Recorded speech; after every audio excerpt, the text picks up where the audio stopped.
Harta karun di balik bencana metana terbesar di bumi. Masih ingatkah Anda dengan semburan lumpur lapindo di Porong Sidoarjo, Jawa Timur sekitar 16 tahun lalu? Bencana yang terjadi akibat pengemburan minyak PT Lapindo Brantas itu memecahkan rekor sebagai sumber metana terbesar di bumi. Fakta tersebut dijelaskan dalam artikel jurnal bertajuk Relevant Methane Emission to the Atmosphere from a Geological Gas Manifestation yang dirilis jurnal Scientific Report pada 18 Februari 2021. Para peneliti menyebutkan bahwa semburan lumpur lapindo memecahkan rekor sejarah gas metan tertinggi di bumi yang menyumbang efek gas rumah kaca dan bencana hidrometeorologi di Indonesia. Berdasarkan penelitian tersebut, emisi gas metan dari semburan lumpur lapindo berimbas pada lonjakan suhu bumi yang menyebabkan krisis iklim semakin memburuk. Dan bagaimana lumpur bisa menyembur di sana? Mengutip tulisan Jurnal Bencana Sosial Kasus Lumpur PT Lapindo Brantas Sidoarjo, Jawa Timur yang dimuat Universitas Padjadjaran tahun 2017 lalu, cerita bermula sejak Undang-Undang Nomor 22 Tahun 2001 tentang minyak dan gas bumi disahkan. Lewat aturan tersebut, swasta kini diperbolehkan negara untuk melakukan eksplorasi dan eksploitasi minyak dan gas bumi.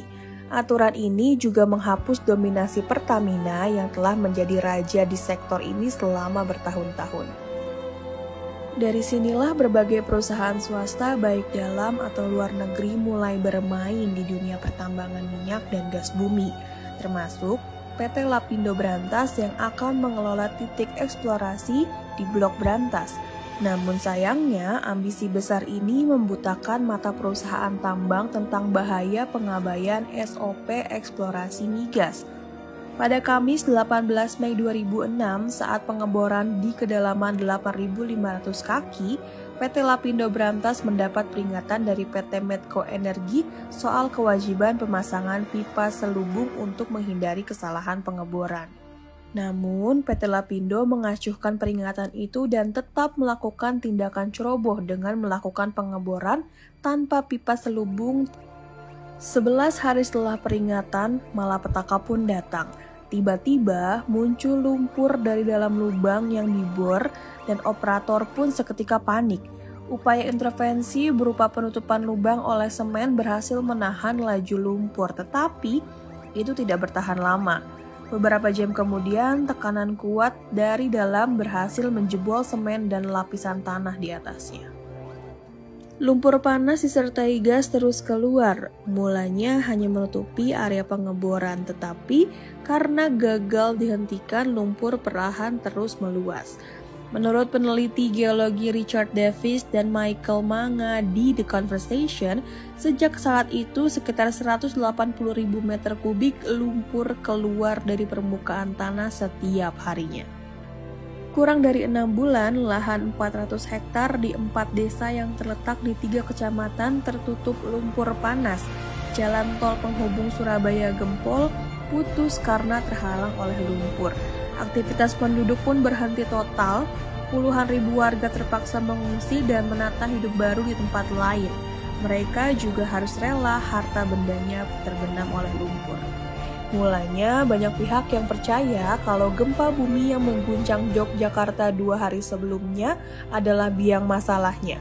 Namun teori ini pun dipatahkan ketika para ahli geologi menyelenggarakan konferensi internasional di Cape Town, Afrika.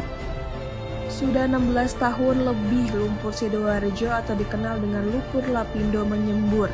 Dampak semburan lumpur itu luar biasa. Kabarnya ada potensi besar terkandung di kawasan tersebut. Dari hasil kajian geologi yang disampaikan oleh Kementerian Energi Sumber Daya Alam Mineral, itu menunjukkan terdapat kandungan mineral logam tanah jarang atau LTJ dan logam raw critical material di sana.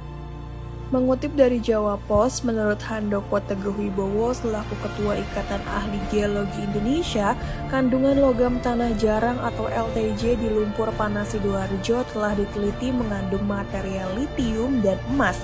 Litium sendiri digunakan sebagai bahan baku material mobil listrik, satelit, dan alutsista TNI.